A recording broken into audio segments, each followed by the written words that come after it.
I could do anything a cowboy could do. And I rode horse all my life until my back said no.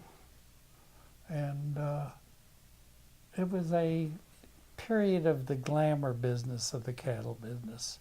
Now you sit in an office with a computer, a video, and a telephone, and it's totally, you don't meet people out everywhere in the world, and to me it's different.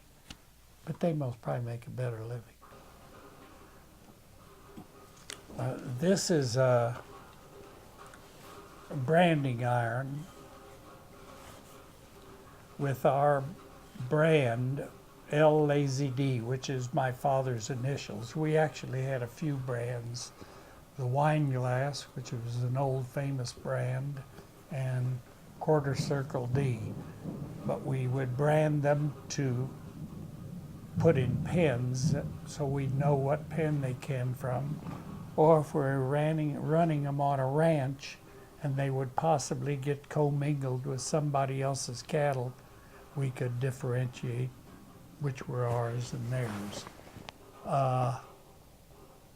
Brand right now, almost this is useless. Some people still brand, but computer chips are put in or tags in the ear to with numbers of the pen and numbers the type. So it isn't done near as much.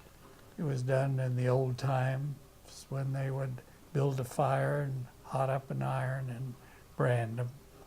But anymore, it's just a keepsake, more or less. Can I demonstrate it on you?